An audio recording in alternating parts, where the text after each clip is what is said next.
ನೆನ್ನೆ ಈ ಬಾರಿಯ ನಾಡ ದಸರಾ ಹಬ್ಬ ಭಾಳ ಅದ್ಧೂರಿಯಿಂದ ನೆನ್ನೆ ಬೆಳಗ್ಗೆ ಉದ್ಘಾಟನೆ ಆಗಿರೋದು ನಮ್ಮೆಲ್ರಿಗೂ ಗೊತ್ತಿದೆ.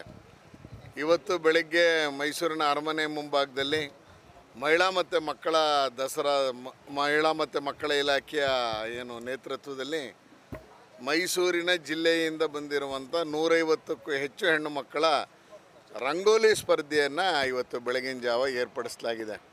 ಉತ್ಸಾಹದಲ್ಲಿ 150ಕ್ಕೂ ಹೆಚ್ಚು ಹೆಣ್ಮಕ್ಳು ತಾಯಂದಿರು ಮಕ್ಕಳನ್ನ ಕರ್ಕೊಂಡು ಮನೆಯವ್ರನ್ನ ಕರ್ಕೊಂಡು ಈ ಬಾರಿಯ ದಸರಾದ ರಂಗೋಲಿ ಸ್ಪರ್ಧೆಯಲ್ಲಿ ಭಾಗವಹಿಸಬೇಕು ಅಂಥೇಳಿ ಭಾಳ ಉತ್ಸಾಹದಿಂದ ಉತ್ಸುಕತೆಯಿಂದ ಬಂದು ಈಗಾಗಲೇ ರಂಗೋಲಿಯನ್ನು ಬಿಡಿಸುವಂಥ ಕಾರ್ಯಕ್ರಮವನ್ನು ಮಾಡ್ತಾಯಿದ್ದಾರೆ.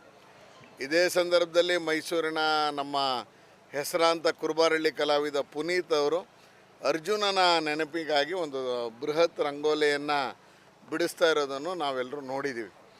ಈ ರೀತಿ ಮೈಸೂರು ಸಾಂಸ್ಕೃತಿಕ ನಗರಿ ಜೊತೆಗೆ ಈ ರೀತಿ ವೈವಿಧ್ಯಮಯದ ಕಾರ್ಯಕ್ರಮವನ್ನು ಈ ಬಾರಿ ದಸರಾದಲ್ಲಿ ಆಯೋಜನೆ ಮಾಡಿರುವ ಈ ಸಂದರ್ಭದಲ್ಲಿ ತಾಯಂದಿರು ಹೆಚ್ಚಿನ ಜನ ಬಂದು ಇವತ್ತು ಮಹಿಳಾ ಮತ್ತು ಮಕ್ಕಳ ದಸರಾದ ಅಧ್ಯಕ್ಷರು ಮತ್ತು ಎಲ್ಲ ಸದಸ್ಯರ ಜೊತೆಯಲ್ಲಿ ಇವತ್ತು ಕೈ ಜೋಡಿಸ್ಕೊಂಡು ವಿಶೇಷವಾಗಿ ಇದರ ಯೋಜನೆಯನ್ನು ಮಾಡಿರುವಂಥ ಮಹಿಳಾ ಮತ್ತು ಮಕ್ಕಳ ದಸರಾದ ನಿರ್ದೇಶಕರಾದಂಥ ಬಸವರಾಜ್ ಅವ್ರಿಗೂ ನಾನು ವಿಶೇಷವಾದಂಥ ಅಭಿನಂದನೆಯನ್ನು ತಮ್ಮೆಲ್ಲರ ಪರವಾಗಿ ತಿಳಿಸೋಕ್ಕೆ ಬಯಸ್ತೀನಿ.